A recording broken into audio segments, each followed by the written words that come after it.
Hey guys, I'm Alio. I'm Shanique, and this is Taji. So, we decided to quit our jobs in London to travel the world full time. And live a freedom lifestyle. We wanted to share our journey with you, so welcome to the family.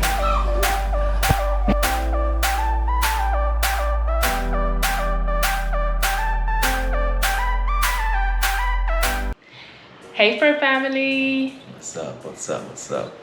So today I wanted to talk about a few things that, I don't know, I think will help anyone who's thinking of moving to Ghana, the motherland. And I feel like I haven't been to many countries in Africa, but I feel like this is something that could probably be applied to a number of other countries as well. They're not just Ghana, but I'm assuming. So don't take my word for it. But you can use our 13 countries experience. Similar, yeah. A lot of it I would say is similar. So definitely. Yeah. Okay, so let's get straight to it.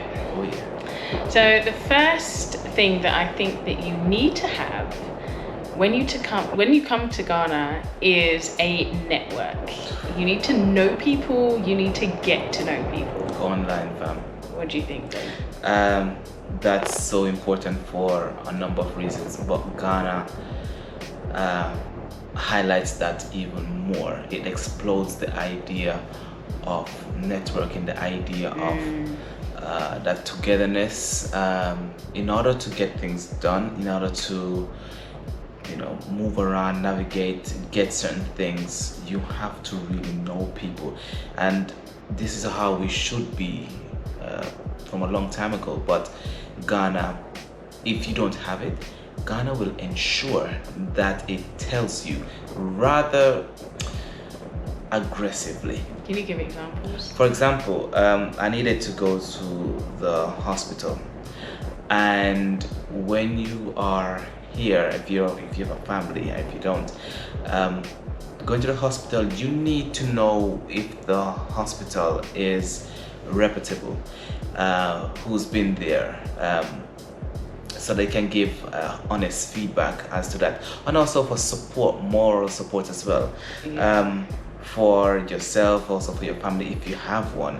It's good that we have people here who could say, oh cool, I'll come with you guys. I recommend going to this hospital because X, Y, and Z went there and they had good service. Yeah, because I was gonna say on the flip side, because when we were at the hospital, the doctor recommended a particular hospital, and when we told our friend, she was like, yeah, you're not going there. Exactly. No, don't go there. Exactly. And just in terms of like speeding up the process of getting things done, rather than having to figure out everything on your own, it really helps if you know someone who's been here. Even it could be just someone who is from the diaspora, but ideally a local. But obviously they may have a slightly different way of viewing things. So it helps if you know someone who maybe comes from a similar background to you, to be able to better explain the way that things can easily get done here. So yeah, it was really helpful for us to have our friend, our good friend Kristen here. And kind of extended family as well, kind of as a network, really made a difference. It's perhaps the most connected place we've been to, and it was absolutely necessary for us to have such a network of people. And even still with the network of people, we find it quite challenging, honestly. Right. So it goes to show you, without a network, it helps. Try to know people here if you can. The old saying in marketing about word of mouth is the best stuff of marketing. Ghana exemplifies the idea of word of mouth. Know people, family, and it's easy to actually meet people here. It's very easy. Very easy. And I was going to say as well why it's really helpful, because whereas say like in the UK, it would be very easy to go online and look something up if you want something. Here, for a number of things, it's better to go through other people. I would definitely say that networking is one of the most important things that you need to have, the ability to talk to people. And even for like myself, I'm an introvert. It draws it out of you. You need to develop that skill. You have to get comfortable with talking to people, meeting new people often, because you will constantly be meeting new people. So it's good, you know, because it's generally like Ghanaian people are very helpful, and they will go out of their way to help you as well. So it doesn't feel hard or awkward in any way, but it's necessary, definitely. And there are a lot of events around. There's lots going on, always. So even if you just go down to a cafe, you will meet somebody. Even like to ask for about like rent or, you know, a place to rent. You can ask anyone, like taxi drivers. Like that's how it works here. It's you need to know people, definitely. And the other way that you can do that, especially like before traveling to Ghana or any other country as well, we do this everywhere we travel. I always find the like expat Facebook groups. Facebook is an amazing tool with a wealth of knowledge. You use it right. Yes, that. So I go to, like, for example, here in Ghana, there's a group called Expats in Ghana, I think it's called. It is. There's another one that's like Moving to Ghana, questions and answers. And there's so much knowledge in those groups, and they have like thousands of people in there, and you just pose your question, and people will answer. And people are actually willing to link up as well. That is a beautiful exactly. thing. Definitely. The mindset is very different here in terms of, you know, in the West, you're thinking, oh, link up with some people, I'm not sure. Over here, it is the norm. Over here, just generally, as we've been traveling, most of the people and friends that we've met, we've initially connected with them online through Facebook or through Instagram, and then linked up with them. It would seem a bit weird, maybe in the West, but it's a great way to meet new people, definitely. And just in general, people here are extremely friendly. Extremely. If you say hello to someone, I guarantee you they will say hello to you. Say good morning to them, they will say good morning to you. And you follow up with something more like, how are you doing today? It's very, very easy. Very easy to talk to people. So you shouldn't have, even if you're introverted and you're shy, you shouldn't have a problem, because people will even start conversations with you. I was going to say as well, like, and when you are, especially if you're seeing people on a regular basis, like, get to know them a little bit as well. Like, I know you've kind of developed a bit of a relationship with like the local coconut guy. You know, and even like we went to the market earlier just to get some like fruit and veg, and like the stall holder, he prefers me, and I have a conversation with him. So, you know, but it's cool because then you get discounts. You know, you get treated really well. So it's really great to connect with people, and I just feel the world works better when we do that. It does. It really does. You know? Cool. So the second thing I had down that you need if you're going to move to Ghana is money. You need money. You need money. Like, seriously, you need money. Okay, so this is so layered. Honestly, I do think the best way to do this is to come and visit first. See what kind of lifestyle you imagine living here. Visit loads of different areas to get an idea of what kind of life you'd like to live and you imagine living, because they all have different price points. Just the areas, you know, it's similar to other countries as well. Obviously, the more populated places tend to be more expensive. They have different price points which have different layers. That too. Within the price point. That is true. There are pricing for things that you've never thought of. What do you mean by that though? If you're looking for a house, trust me, family, there's something called a viewing fee. Yeah. You're paying the person to do their job. to show your house you may not even take. That you A may not viewing even fee. Yeah. I have never heard of anything like that in my whole 30 odd years on this backside land. A viewing fee. Yeah, and they take that on top of their commission. Oh, as well. and the You still commission gotta pay is them different. With a For capital D renters, yeah. and capital T. Listen. Let's do that one in another video, baby. Yeah, it's Have money. money talks here. Money chat. Definitely talks. If you're coming to rent in an ideal, and I've heard a number of people say this, like in an ideal scenario, if you want to live in Ghana, come and build. Yeah. Don't buy a house, don't rent, just build, which is a great idea. But obviously, ideally, if you're coming and you're going to live here, building might take a year or 2 or 3. You still need somewhere to live during that time. Yeah. So we're renting, and yeah, man. It relax your standards. I wouldn't even necessarily. It depends on your budget. I'm gonna scale it up. Relax your standards. If you're coming expecting to pay the same thing you're paying, where you are here, and looking for the same level of standard, you have to pay more for that level of standard. Like something you get for 1,000 wherever you are, maybe 2 grand, 2.5. Yeah. Here. Potentially. Yeah.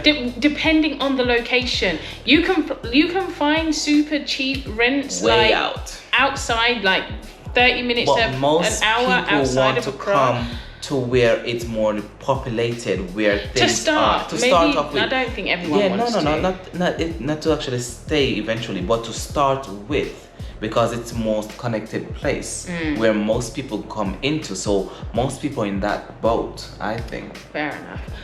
But the general consensus is come with money, because even like for your living expenses, especially if you're planning on coming to rent, it is standard to pay a year up front for your rent. Yes, 1 whole year's rent. So like he said, if the rent is like 2,000 a month, then you got to come up with 24 grand. And we've been told like 1 year's rent is rare. What did someone say? Rare. Yeah. Now it's 2 years rent.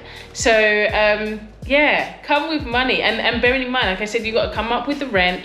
You've got to come up with the commission for the agent, your viewing fees if you're going to see a number of different places. If it's unfurnished, you've got to furnish the place as well. And most places here are unfurnished. The other alternative you could do is look at Airbnb as well and do that. But Airbnb is super expensive as well. So yeah, money. And people, fam. Knowing people, knowing how to barter. So changing your relationship with money, getting used to trying to drive that. Like basically, they always say here, never take the first price. So getting used to bartering about everything. Yes, even housing. We will talk about our experience once we finalized everything. But yeah, even housing, you can barter. The price is not always the final price. It's not like the West, fam. It's completely different here. Everything is negotiable. Everything is negotiable. Even at the hospital with our friend, we told her how much the bill was, and she was like, negotiate. I'm like, what do you mean? Negotiate on the hospital bill? And she's like, yeah. I'm like, what do you mean? And she's like, everything is negotiable. I didn't do it because I didn't feel comfortable. Like, it's a hospital, and they need money, and it was kind of semi-private. So I know that they still rely on funding. So I couldn't do it. But she was like, everything is negotiable. That's still a pretty strange concept to me with some things. It is. Yeah. So money to get you started here, your expenses, and money to keep you here, because a lot of people end up leaving because they don't have the money to sustain them. So where is your money gonna come from? And we've said this before. Personally, in our opinion, I would not come to Ghana looking for a job. It's a place where unemployment is high already, and there might obviously we all have certain skills, and some skills here will be higher regarded, more highly regarded than others. So I would think maybe if you're in education or you're in the hospitality sector, then maybe you'll be able to find a job here. But personally, I would say learn to develop your own income, start a business, start something where you are currently and get it working remotely, or have a remote job that will allow you to work from anywhere. But I wouldn't come looking for a job personally. So I would say make sure that you're able to sustain yourself, because Ghana is not as cheap as people would probably expect. People tend to, especially because there's this whole misconception about Africa being poor. So a lot of people tend to think that it would be cheap to live here. It depends on the lifestyle. If you're trying to maintain the lifestyle that you have in the UK or the US, it is not cheap at all. Not cheap. Actually, it's, for us so far, it's one of the more expensive countries that we've traveled to out of the 13 that we've lived in the last 3 years. It is, kind of within the top 3 to 5, I would say, of the countries we've lived in terms of spending amount that we've spent per month so far. It will get cheaper. There's ways to make it cheaper, but in the initial stages, it is quite expensive. Yeah. And then number 3 I had down was money, network, mindset. Better change that, fam. No, you know what? Come visit. The visit will help you to change that, fam. I don't even know though. It's difficult because, like I said, I've been to Ghana before. They don't come with no tour guides.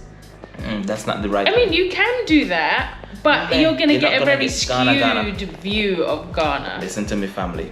I am Jamaican. I come from Jamaica. And let me tell you something. We know what gully is. Basically, ghetto. I come to Ghana. Let me say, you see everything all at once. You see paradise and ghetto holding hands. Literally, you see beautiful horizons with the gutter system. I'm like, family.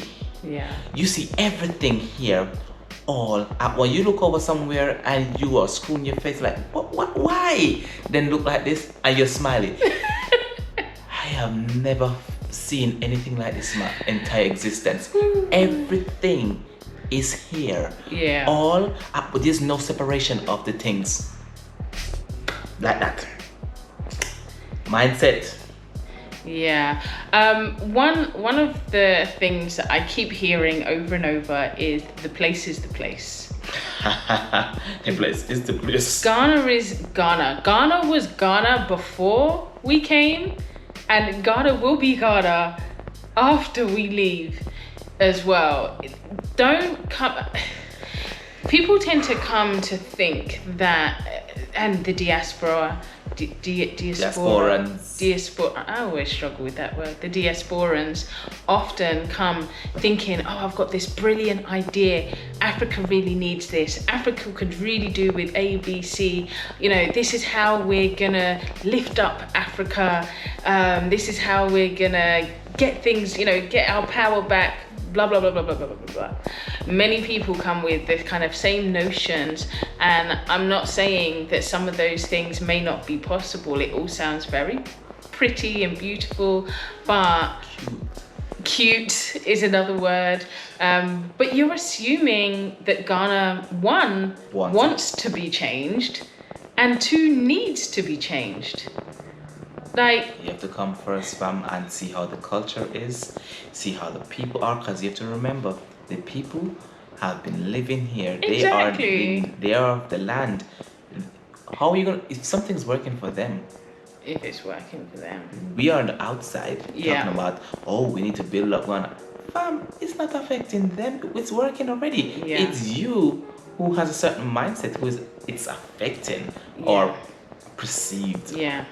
No. You have to come and adapt to the place. Listen. Not come here and expect the place to adapt to you and change to the standards that you think that needs to be here. Your skills can work. Your skills can work, but you have to come first and understand how things are. Yeah, and get to then go back to the first point. And then network. That part. But I was going to say, and it's also coming to an understanding that there might be reasons why things don't work the same way as they do in the UK or the US. Like, I had this real issue with like fruit, trying to get fresh fruits, because you know, in the UK or when we travel, we'd buy fruits, and the idea is you buy enough fruits to last you for a week, for example. And we were not finding that here. They were either going off really quickly, or the produce that we were seeing at the market just seemed like it was about to go off. And we're like, what? Why is this happening? Why is it so difficult to get fresh fruits? Well, think about the fact that in the UK, the US, a lot of the fruits and vegetables that you have, they're coming from Ghana, because Ghana exports a crazy amount of stuff out to Europe, especially. And so a lot of preservatives are added, different artificial fertilizers and stuff are added to the fruits and vegetables before it reaches you, and maybe that's why it's able to last a week. But what we have here in Ghana is pure, natural, straight from the ground, untouched, as it should be, fruits and vegetables. And some leftovers, fam. and some leftover. Fruit is supposed to go off. If it goes off in a day or two, that's because that's the natural process of the produce. So we end up buying almost every 2-3 days. We're out buying fruit and vegetables every couple of days, and that is just fine. Yeah, change your mindset about how you eat food. If you buy produce, change your mindset about that. Yeah. Because you have to. And obviously remembering that Ghana has frequent blackouts as well. So you can't always rely on refrigerators or freezers to keep your stuff for a long period of time. So it's better to shop on a frequent basis, because you know you have enough for the day. And that's all we really need anyway.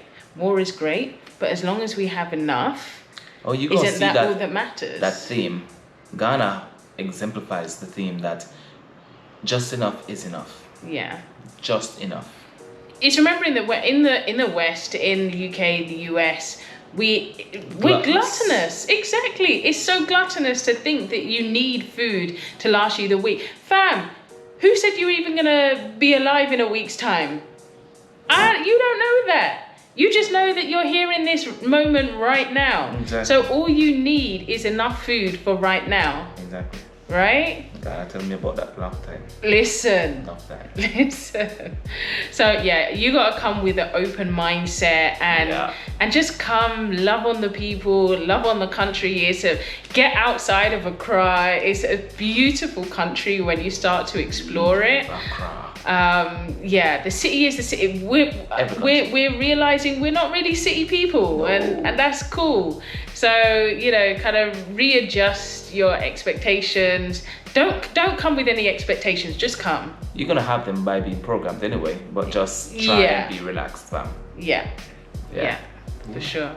I think that's it for now. For now, there's there's so many other things, but let's stop there. Yeah. Let us know below, what else do you think maybe we need in order to make a smooth transition to living in the motherland? And what else do you want to know? Because we may, experienced it, and we will elaborate on certain things. For sure. All right, take care, people. Bye.